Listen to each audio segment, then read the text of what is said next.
Soy de Acapulco. Trabajo de taxista y formo parte del sindicato. Yo trabajo exclusivamente en el aeropuerto. Me costó varios años poder meterme ahí. Para que el sindicato te permita estar ahí, te tienes que llevar bien con todos los buenos del sindicato. Aparte de que hay que pagar una buena cuota. El monto promedio a pagar por un viaje desde el aeropuerto, por lo menos aquí en Acapulco, es de entre 300 a 500 pesos. Así como entre los doctores y personal de guardias nocturnas en los hospitales, se hablan sobre fantasmas y otro tipo de fenómenos paranormales. Entre los taxistas de aquí de Acapulco, se habla de la Curva del Diablo. Está ubicada sobre la calzada Pie de la Cuesta, en la zona poniente de la ciudad. El motivo por el cual se le conoce como la Curva del Diablo es de hecho porque se dice que el rey del infierno se hace presente en ese tramo de la carretera. Y ese mito no solo es popular entre nosotros los taxistas, sino que también es un tema de conversación para los traileros. Pero antes de hablar de lo que ocurrió en la carretera, me gustaría platicarles de otras 3 experiencias paranormales que me platicaron. 2 fueron los clientes y una fue de un compañero. Las 3 ocurrieron antes de lo de la Curva del Diablo. La primera me ocurrió en la clínica número 9 del IMSS. Jamás se me olvida, porque aparte de que fue la primera ocasión en que escuché de primera mano una experiencia de semejante naturaleza, a esa misma clínica yo llevé a mi madre en una ocasión que se me puso muy mala. Su estado era tal que no podía caminar, y por lo tanto, yo necesitaba meterla en silla de ruedas. Entonces entré a la clínica a buscar, pero me dijeron que las 2 que ellos tenían disponibles estaban ocupadas, que debido a la hora, las que estaban guardadas ya no se podían sacar. Entonces, me dijeron que lo único que podía hacer era ir al área de emergencias a ver si ahí se encontraba una disponible. Cuando fui a buscar sí la encontré, pero solo tenía una rueda. Debido a la ineptitud de los servicios médicos de esa clínica, tuve que cargar a mi madre hasta el interior del hospital para que pudieran atenderla. Poco tiempo después, fue que inicié como taxista. Por lo tanto, evidentemente, aún no estaba en el aeropuerto. Uno de mis primeros clientes era un señor ya algo grande. No al grado de ser un anciano, pero se le notaban algunos achaques. Él vivía solo, y por eso me pidió mi número. En una ocasión me llamó durante la tarde. Había sufrido un accidente en su casa y necesitaba ir al hospital. Me apuré para llegar pronto a su casa. La puerta del frente estaba cerrada. Le grité para saber que estuviera bien. Respondió y me dijo que la puerta del patio estaba abierta, que de favor intentara cruzar por el pasillo y que si no podía, me daba permiso de romper su puerta, que lo único importante era que lo llevara al hospital. Me las arreglé para cruzar la puerta del pasillo. No fue fácil, porque el señor tenía una reja de casi 3 metros de alto. Además, la tenía bien cerrada con un candado enorme. Aún así, pude cruzar y llegué al patio. Entré a la casa por la puerta trasera. El cliente estaba tirado en el piso, en una posición que a simple vista se podía saber que era muy dolorosa. Le ayudé a levantarse y lo llevé al hospital. El lugar más cercano era precisamente la clínica 9 del IMSS. En lo que llegábamos, para que el señor se distrajera un poco del dolor que estaba sintiendo, le conté la experiencia que ya les platiqué a ustedes. También le aclaré que iba a cargarlo si llegara a ser necesario. Afortunadamente en esa ocasión sí había una silla de ruedas disponible. Entré con el cliente, no solo para empujar su silla, sino también para llenar la hoja de ingreso. Le dieron un lugar y el doctor me dijo que podía regresar por él al día siguiente a las 8 de la noche. El cliente me comentó que no era necesario que yo volviera por él, que ya con la ayuda brindada era mucho y no quería molestarme más. Yo le insistí en que iba a ir por él al día siguiente. Eso hice. Ya estaba llevando al cliente de vuelta a su casa cuando me platicó que le pasó algo muy extraño dentro del hospital. Todo comenzó con que a él le debían cambiar el suero a las 3 de la mañana.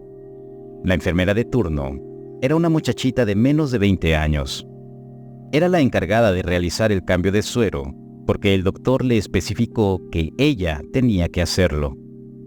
El doctor le recalcó a esa enfermera que si no lo hacía sería despedida. Al parecer ya las quejas de su desempeño eran recurrentes. Llegó la hora y la enfermera no fue a cambiar el suero. El cliente no sabía si la enfermera estaba dormida o si se encontraba en el baño. A él no le interesaba.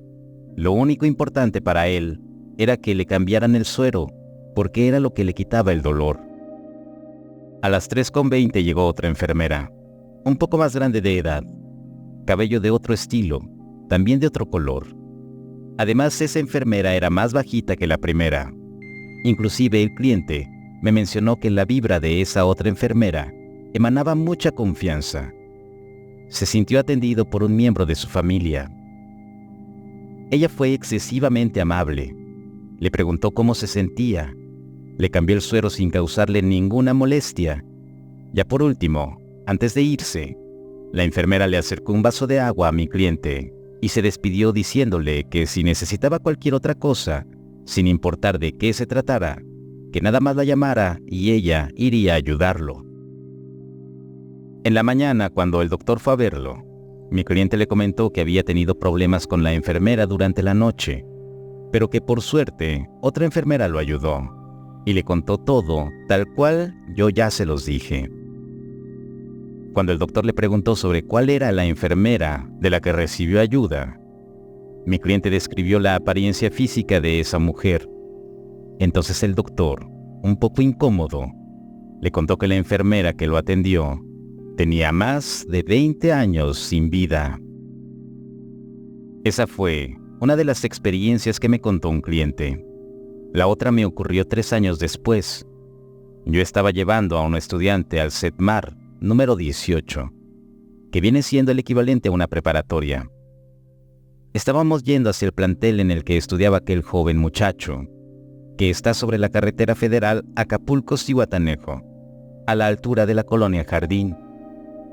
En el trayecto, el muchacho me empezó a hacer plática. Uno de sus maestros le había encargado hacer una serie de preguntas a un trabajador que no fuera de su familia, y decidió hacerme las preguntas a mí.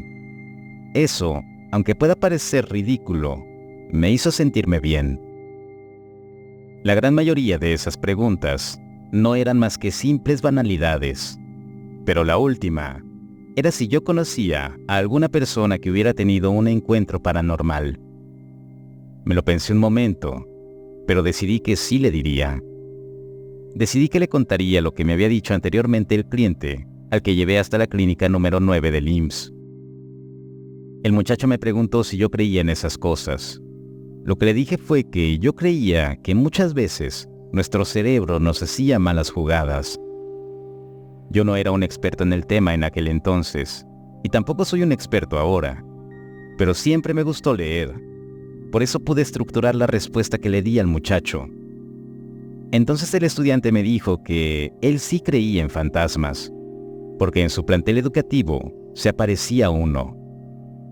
El muchacho se dio cuenta, debido a la expresión de mi cara, que yo no creía lo que me estaba diciendo.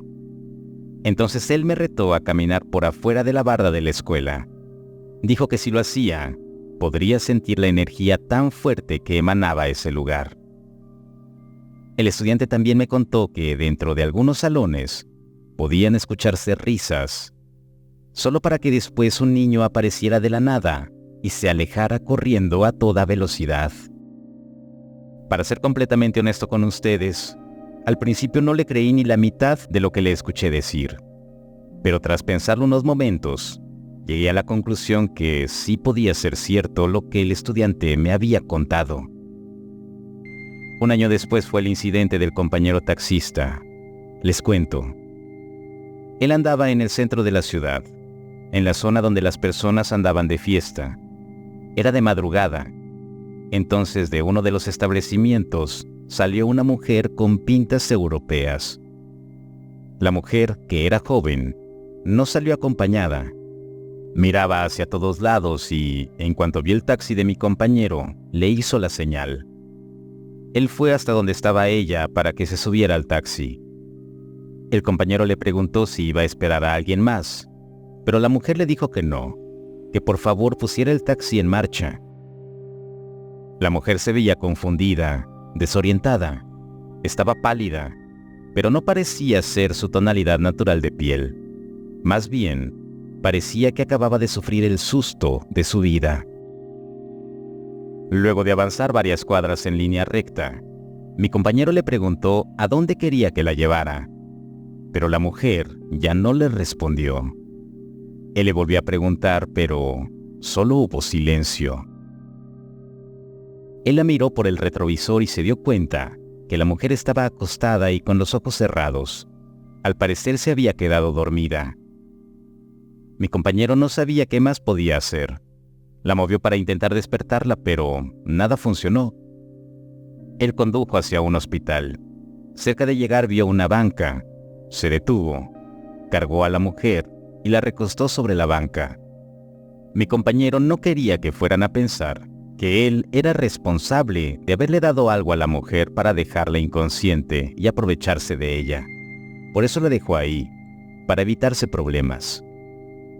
Pero justo cuando la estaba acomodando en la banca, se dio cuenta que la mujer tenía una herida muy grave en el cuello. Parecía una mordida. Aún estaba sangrando. Ahí mi compañero se preocupó. Acercó su mano a la boca y nariz de la mujer y se dio cuenta que no estaba respirando. Le intentó tomar el pulso y tampoco sintió nada. La mujer había fallecido. Mi compañero volteó hacia todos lados para asegurarse que nadie lo hubiera visto y luego se alejó de ahí a toda velocidad. Alguien o algo había mordido brutalmente a esa mujer dentro de ese establecimiento, pero nunca se sabrá qué fue lo que ocurrió en realidad. Ahora sí, les cuento de la curva del diablo. La primera persona que a mí me platicó afirmaba que era 100% real que el diablo se aparece ahí. Fue un amigo trailero. Hugo se llamaba.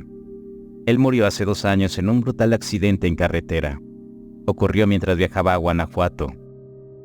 Recuerdo muy bien el día que nosotros tuvimos esa conversación. Yo aún no estaba asignado al aeropuerto. Nos reunimos en un bar. Yo andaba en mis 20s y Hugo ya tenía poco más de 40. Estábamos platicando sobre que él, antes de ser trailero, fue taxista por 9 años y que dejó los taxis luego de que se le apareciera el mismísimo diablo. A mí me dejó intrigado y le pedí que por favor me contara la historia. Aceptó, pero me hizo invitarle otra cerveza. Lo que él me dijo fue que una mujer le hizo la parada en esa curva. Cosa rara, pero se detuvo porque al tomar el viaje en la carretera, la cuota sería más alta. Antes de salir de la carretera, esa mujer empezó a transformarse. Hugo, del susto, casi se sale del camino. Tuvo que frenar de golpe para no voltearse. Con miedo miró por el retrovisor y la mujer ya no estaba. Su historia, sobre todo la forma en la que me la contó, fueron muy convincentes. Además, yo no tenía ningún motivo para dudar de Hugo. Él no ganaba nada inventándome algo como eso. 3 años antes de que mi amigo muriera, yo estuve a punto de fallecer en la carretera, precisamente en la curva del diablo. Pero déjenme les cuento desde el principio cómo ocurrió todo. Ese día, como a las 9 de la mañana, yo estaba desayunando en un puesto de mariscos, ahí cerca de la playa. De hecho, como mi taxi estaba como a 20 metros del puesto, vi que unas personas que traían equipo fotográfico y esas cosas estaban parados al lado de mi taxi. Tuve que decirles que yo era taxi del aeropuerto, que podía moverlos pero con la tarifa de aeropuerto. Estuvieron de acuerdo porque en ese momento no había ningún otro taxi cerca y ellos tenían prisa de llegar a su hotel para empacar todo y de ahí irse al aeropuerto, porque su vuelo salía a las 2 de la tarde. Y aunque pudiera parecer que era temprano, el hotel quedaba a 1 hora y del hotel al aeropuerto era otra hora. Entonces, ya sumando el tiempo en lo que terminaban de alistar sus maletas, llegaríamos al aeropuerto prácticamente a mediodía. Me apuré a terminar mi cóctel y luego moví a los clientes. En efecto, llegamos al aeropuerto faltando 20 minutos para las 12. Ellos, debido a que llevaban equipaje frágil, el equipo de fotografía, tenían que hacer un proceso diferente con sus maletas. Algo así me explicaron. No les entendí muy bien. El punto es que muy apenas alcanzarían a subir al avión. El resto del día estuvo bien. Hice un último viaje y luego, para volver a mi casa, ya sin dar servicios, tuve que pasar por ese tramo de la carretera. Era de noche.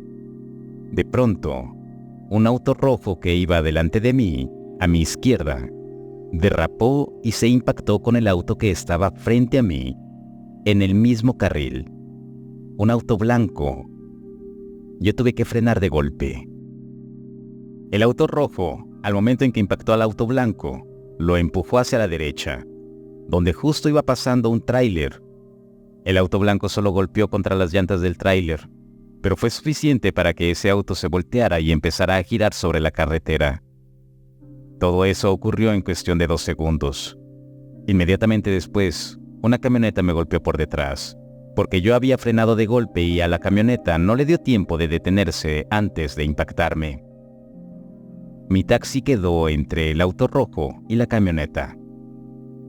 Después del golpe ya no supe qué pasó, pero sí podía escuchar que los autos de atrás frenaban y chocaban unos con otros. Por más increíble que parezca, no hubo ninguna víctima fatal. La peor parte se la llevaron las 3 personas que iban en el auto blanco que se volteó, pero por fortuna, llevaban su cinturón bien puesto. Solo se golpearon fuerte, pero todo bien. Todo el caos que se ocasionó tardó horas y horas. En cuanto llegó tránsito y protección civil, yo me apuré a dar mi versión de los hechos, identificar mi auto y dar toda la información necesaria para librarme de toda responsabilidad. Los de protección civil me ayudaron a ponerme en contacto con un amigo que también era taxista. Ya le dije dónde estaba y fue junto con su hijo mayor. Mi amigo en el taxi y su hijo en su auto particular. Cuando llegaron, que eran ya como las 2 de la madrugada, les platiqué cómo estuvo todo el desbarajuste. La ambulancia ya me había revisado. No ocupaba ni ir al hospital y ya podía irme. Mi amigo me dejó su taxi y él se fue con su hijo en el auto particular. Apenas me estaba subiendo al taxi de mi amigo, cuando una mujer se me acercó. Me dijo que su auto estaba fuera de uso debido al choque, que si le podía hacer el favor de llevarla a su casa. Yo acepté. Era una mujer delgada, de cabello largo color azabache. No quiso sentarse en el lugar del copiloto. Ella se fue atrás. Ya que nos acomodamos, le pregunté a dónde quería que la llevara. Ella quería saber a dónde iba yo y por dónde me iba a ir, porque afirmó que no se sabía la dirección, pero sí sabía cómo llegar. Ya le expliqué la ruta que iba a tomar. Ella sonrió de forma breve y me comentó que ya estando cerca me avisaba. Yo intenté hacerle plática. Quería saber cómo fue que experimentaron el choque de los autos que estaban detrás de mí, porque claramente yo no había visto nada, solo lo que les conté. Pero la mujer estaba muy callada. No importaba la pregunta que yo hiciera. A todas me respondía con una sola palabra. Ahí me empecé a preocupar. Pensé que a lo mejor la mujer se encontraba aturdida y confundida por haberse golpeado fuerte la cabeza, y quizás por eso me estaba contestando de esa forma. Me asomé por el retrovisor para ver si se encontraba bien, pero la carretera era oscura y la luna estaba cubierta por las nubes. Me fue imposible verle el rostro. A los 600 metros, un tráiler pasó en sentido contrario al que yo iba, y con sus luces largas iluminó el interior de mi auto. Entonces aproveché para ver bien a la mujer por el retrovisor. Pero en el momento en que lo hice, la mujer ya no estaba. De la impresión, y también por el susto, orillé el taxi y me bajé rápido. Abrí las 4 puertas del auto. El interior estaba vacío. Yo no entendía qué rayos estaba pasando. Me quedé parado frente al taxi, confundido. Entonces, a unos 70 metros, vi una silueta. Estaba caminando en mi dirección. Cuando las luces de un auto que pasó iluminó a esa silueta, pude ver al diablo. Rapidísimo entré al taxi y me largué de ahí.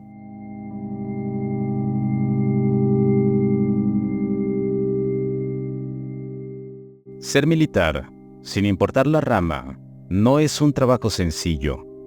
Para empezar, pasas mucho tiempo fuera de casa, descuidas a la familia, y eso es lo más difícil. En los últimos 8 años me he perdido más de un aniversario. No pude acompañar a mi esposa en el nacimiento de mi segundo hijo. No estuve en la graduación de mi hijo mayor. Son cosas que te hacen pensar en dejar todo y dedicarte a cualquier otra cosa. Pero el motivo por el cual no lo he hecho es porque soy bueno en esto. No sé hacer nada más. No puedo hacer otra cosa. Me presento. Me llamo Fernando Torres. Actualmente me encuentro en la 10ª zona militar, que se encuentra en Durango. Nosotros fuimos trasladados aquí luego de la segunda fuga de Guzmán, que según sabemos, toda esa operación fue armada por el Mayo. En estas tierras, ese capo es una leyenda, respetado por muchos, pues él controla la entrada de la coca colombiana hacia Estados Unidos. Aquí en Durango hay de dos: o lo respetas o le temes, no hay más.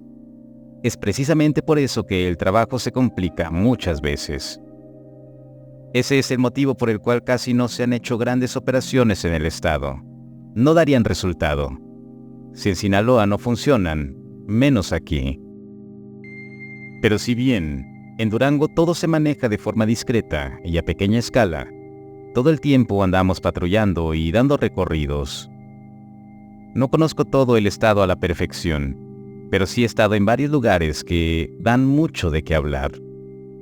Hay bastantes cosas que podría decir sobre el Espinazo del Diablo, pero podría hablar de eso durante media hora y no terminar. Y a mí me gustaría hablar de varias cosas. Basta con que sepan que, muy independiente de todo lo que se pueda decir de esa carretera, yo y otros más de mi tropa, en una ocasión, vimos un ser volando entre la sierra. Hay otro lugar que, de hecho, está relacionado con el ejército. Es un tramo de unas vías del tren. Según cuenta la leyenda, hace como 100 años, un tren militar que pasaba por ahí fue descarrilado, y a causa de eso, fallecieron todos los soldados que iban a bordo. La verdad no tengo idea si eso sea cierto. Lo que sí me consta es que en 2 ocasiones que pasamos por ahí, durante la noche, pudimos escuchar lamentos y gritos de gente suplicando por ayuda. Creo que está de más decir que no había ni una sola persona en el área. También está el Puente del Diablo. La leyenda de ese puente es que hubo una apuesta, o un trato, una cosa así, entre un obrero y el rey del infierno. No conozco los detalles de la apuesta, pero se supone que la persona intenta hacerle trampa al diablo. Encuentra la forma de no ceder su alma, engañando a Lucifer. Pero, para desgracia de ese tipo, no tuvo la misma suerte cuando se trató de librar la muerte. Falleció asesinado cerca del puente. Otra historia habla sobre una monja que se aparece en la catedral. Dicen que ataca si la molestas. He visto fotos y videos de esa monja. En verdad son impresionantes. Te deja pensando. Nunca he estado en la catedral, pero tengo conocidos que dicen que ahí dentro se siente una vibra rara. Pero la cosa más aterradora que he experimentado me ocurrió en la sierra. Nos enviaron ahí. Permaneceríamos por algunos días. Estábamos buscando algo. No puedo dar más detalles. Espero lo entiendan. Ya estando en posición, instalamos todo. Frecuencias, armas y hasta sensores de movimiento. No queríamos recibir ninguna sorpresa. Fue en la primera noche cuando los sensores de movimiento se activaron. Yo ya estaba dormido.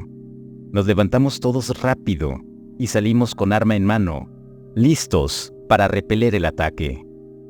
Pero lo que nos estaba esperando afuera no era gente armada, sino un animal. Un gran caballo negro, flaco, pero bastante alto. Lo más raro de todo es que tenía barba, como si fuera un chivo. Ese animal estaba caminando en la orilla de nuestro perímetro. Parecía inofensivo, pero algo no andaba bien con ese animal. No tenía nada que estar haciendo a mitad de la sierra. Ni siquiera habría podido llegar solo. Era turbio. Las 2 noches siguientes fue la misma cosa. A mitad de la madrugada, el caballo activaba los sensores de movimiento. Llegó la 4ª noche. Al igual que en las ocasiones anteriores, se encendieron los sensores. Creíamos saber cuál era la causa, el caballo, así que simplemente revisamos por protocolo. Vaya sorpresa la que nos llevamos al encontrar un montón de cadáveres de animales regados por todos lados. Algunos de los cuerpos todavía estaban frescos. La escena era terrible. Jamás había visto tantos animales muertos. Y definitivamente nunca me imaginé que vería algo tan grotesco. No entendíamos en qué momento todos esos animales habían llegado ahí. Alguien o algo los había dejado. Pero aún así, las cosas no cuadraban porque no es físicamente posible poner esa cantidad de animales al mismo tiempo, dispersados a lo largo de 200 metros cuadrados. No había manera de encontrarle una explicación lógica. Tuvimos que avisar a la base y nos dijeron que no moviéramos nada. Era un asunto de relevancia nula, que en cuanto pudieran enviarían a alguien a levantar a los animales. Por suerte, tardaron menos de 12 horas, porque no me quería ni imaginar la peste que tendríamos que soportar si todos esos cadáveres entraban en un estado avanzado de descomposición. Desconozco la cifra exacta, pero yo conté al menos 50 animales sin vida. Debido a ese suceso, tuvimos que reubicarlos. Nuestras nuevas coordenadas de acampado estaban 4 kilómetros más adentro, en la sierra. No sé por qué, pero recuerdo que en cuanto nos dieron la nueva ubicación, tuve una sensación extraña. La primera noche que estuvimos ahí, no se activaron los sensores de movimiento.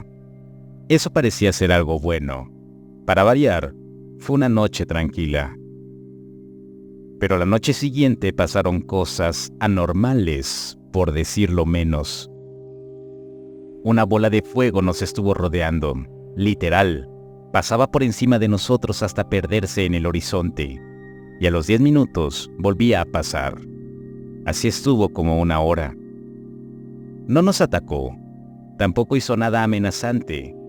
Creo que esa cosa, sea lo que sea que haya sido, estaba consciente de que su simple presencia ya nos ponía de nervios. A nosotros los militares nos entrenan para enfrentar amenazas bélicas.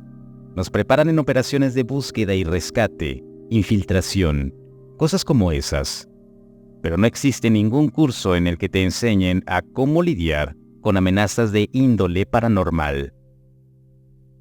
Tengo un muy viejo amigo que decía, somos soldados, no cazafantasmas. La noche siguiente fue tranquila. No ocurrió nada malo. Y la noche que le siguió fue igual. Pero una noche después, cuando creíamos que las cosas raras habían terminado, los sensores de movimiento se volvieron a encender. Salimos temiendo que pudiéramos llevarnos un susto. Pero en esta ocasión, no era ningún animal lo que activó los sensores. Era un viejo. Venía caminando hacia nosotros. Se le preguntó qué quería, pero nos ignoró. Su andar era torpe. Utilizaba bastón. Tenía yo creo unos 80 años, más o menos. El viejo seguía acercándose. Eso ya no nos gustó. No era normal. Estábamos ubicados a mitad de la nada. ¿Cómo demonios ese viejo había llegado hasta ahí? Le apuntamos y le ordenamos que dejara de avanzar. Él nos lanzó una mirada cansada. No habló, pero nos dio a entender que tenía sed. Le dejamos acercarse para darle un poco de agua. Le dimos un lugar para que se sentara en lo que saciaba su sed. Supusimos que el señor no era una amenaza y le pusimos el seguro a las armas. El capitán se sentó ahí con él y le preguntó qué estaba haciendo ahí con nosotros.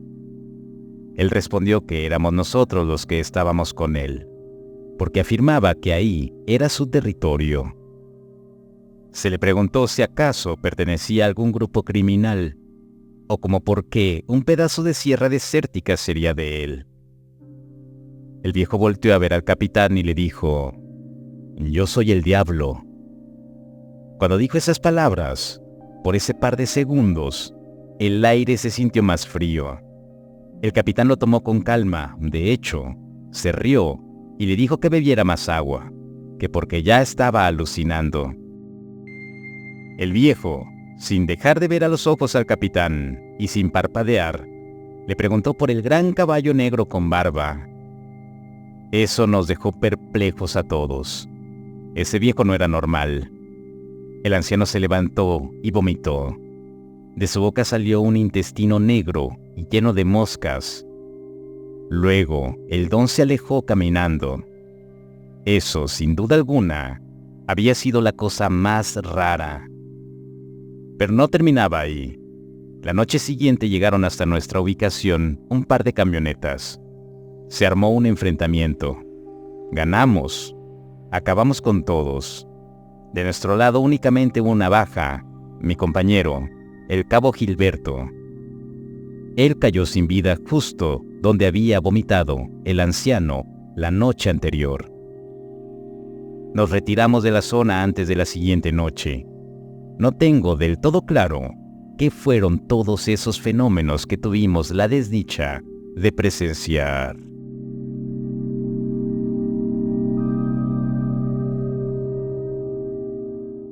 Siempre que cuento esta historia, recuerdo que tuve suerte de seguir vivo. Mi nombre es Rubén, y esto que les cuento me pasó hace 5 años. Vivíamos en una colonia de la ciudad de Monclova. Todavía vivía con mis padres y mis 2 hermanos. Estaba en la prepa. Enseguida de nuestra casa vivía una muchacha con ascendencia africana. Me pareció muy amable. Ahí se dedicaban a curar. Además, vendían cosas como amuletos, velas, imágenes, hierbas medicinales, y también leían las cartas y el aura. Su nombre era Mukami. Desde que nos vimos la primera vez, nos caímos bien, y empezamos a ser amigos. Me platicaba que hacían muchos trabajos, que ayudaban a las personas, que las curaban del alma y del cuerpo. Además tenían muchos animales. Una tarde cuando regresé de la escuela, me di cuenta que el local de enseguida se había quemado y ya todo estaba en ruinas. Cuentan los vecinos que cuando empezó el fuego, alcanzaron a salir las personas que estaban ahí y que también los animales se dispersaron. Logré comunicarme con mi amiga y estaba bien. Después de algunos días, todo quedó en el olvido y en aparente calma. Pero después de un tiempo, las cosas cambiaron de repente. Mukami me habló y me preguntó si todo estaba bien. Le contesté que sí. Luego me dijo que si necesitaba de su ayuda, que le llamara. También me dijo que en el patio de mi casa había dejado un amuleto, que lo usara por mi seguridad, que me cuidaría del veneno del diablo. No supe a qué se refería. Pasó el tiempo y una noche sentí como que algo estaba en mi cama, algo que se arrastraba. Esa primer noche lo dejé pasar, pero volvió a ocurrir, y así cada noche. Amanecía con rasguños y adolorido. Les platiqué a mis padres, pero me dijeron que tal vez estaba cansado, que no me preocupara tanto. Una noche, como a las 2 de la mañana, empecé a sentir una opresión, primero en la cintura, después en el pecho. Sentía que algo, como un cinto o una cuerda, me apretaba cada vez más fuerte y no me dejaba respirar. Me aguanté así toda la noche y por la mañana me llevaron con el médico. Me aplicaron una inyección y me sentí mejor. Estaba listo para seguir así como siempre. Mi padre una tarde nos dijo que nos tenía una noticia. Tal vez nos mudaríamos a otra ciudad. Recibimos la noticia con gusto y festejamos muy contentos. Mi padre nos hizo carne asada y por primera vez me tomé unas cervezas con él. Eran tiempos buenos y a mi padre le había ido muy bien. Nos cambiamos a la ciudad de Saltillo, en Coahuila, en un lugar muy bonito que se llama Lomas de Lourdes. Pensé que el cambio me vendría bien. Pero todo cambió una noche. Estando ya dormido, sentí algo extraño. Desperté y me puse en alerta cuando escuché que algo se arrastraba. Me quedé sin moverme, esperando volver a oír ese ruido, pero ya no se escuchó. Extrañado, recorrí el cuarto con la vista. A pesar de la oscuridad, alcanzaba a ver un poco por la luz que entraba por la ventana, pero no observé nada raro. Sentía lo mismo que en la casa de Monclova. En los días siguientes, empezaron a aparecer algunos animales fallecidos dentro de la casa, como ratones y hasta una ardilla. Los ruidos en mi cuarto se hicieron más frecuentes. En una ocasión, ya muy noche, de reojo, miré que pasó algo debajo de la cama. De un salto me alejé de ahí. Prendí el foco y me puse a buscar debajo de la cama, pero no había nada. Los días avanzaron. Seguían escuchándose ruidos. Me levantaba, revisaba, pero no había nada. Hasta que una noche miré algo que me paralizó. Como a las 2 de la mañana sentí que algo estaba en mis pies. Abrí los ojos y era una víbora enorme. Se me lanzó para morderme y apenas alcancé a cubrirme con la colcha. Me salí como pude de la cama y cuando prendí el foco, ya no la vi. Esa noche dormí en la sala y al día siguiente hablamos a Protección Animal. Llegaron a buscar esa víbora por toda la casa, especialmente en mi cuarto, pero no había ningún rastro. Pero cuando buscaron afuera, encontraron a mis 2 gatos sin vida, mordidos por la víbora. Además, a unos metros estaba también nuestro perro, igual. Los enterramos en el patio de la casa. Al agarrarlos, notamos que ya estaban secos, y a pesar de tener solo unas horas de fallecidos, ya olían muy mal. Toda la familia nos pusimos en alerta. A la noche siguiente me desvelé esperando ver algo, pero me venció el sueño. De rato desperté porque escuché un bufido. Estaba preparado con mi celular y al alumbrar me paralicé al ver la víbora otra vez. En medio de la oscuridad y solo con la luz del celular se veía horrible. Era una víbora que yo nunca había visto. Tenía cuernos y me miraba fijamente. Sacaba repetidas veces la lengua y amenazaba con morderme. No podía moverme por el miedo. No la vi venir. En un pestañear de ojos me mordió en el brazo. Fue como un rayo. Luego se desvaneció, literalmente como humo. Me llevaron al médico, me dieron antibióticos y estuve en observación. Me lavaron la herida y me fui a mi casa. Me dijeron que las serpientes del lugar no eran venenosas. Durante el tiempo que estuve en el hospital, registraron toda la casa y no hubo rastro de esa víbora. Creyendo estar seguro, acepté dormir en mi cuarto. A medianoche empecé a vomitar, pero no era un vómito normal, era verde y de muy mal olor. Al ver lo que me pasaba, me revisé la mordedura y estaba totalmente negra, y hasta parecía que se me estaba echando a perder. Me empecé a marear y no tenía equilibrio. Tenía temperatura y me dolía mucho la cabeza. Además, sentía que los brazos se me querían doblar. Así estuve 2 días. No mejoraba. Al contrario, había perdido peso y tenía pesadillas con la víbora. Hasta que una tarde, mi madre llegó con una curandera. Era mi amiga Mukami, que me hizo una limpia. Además, purificó toda la casa con un incienso extraño. Nos dijo que tenía un mal, que de seguro la víbora me lo había transmitido, ya que en su local había animales contaminados con espíritus malignos. Empecé a mejorar y a unos cuantos días ya me encontraba bien.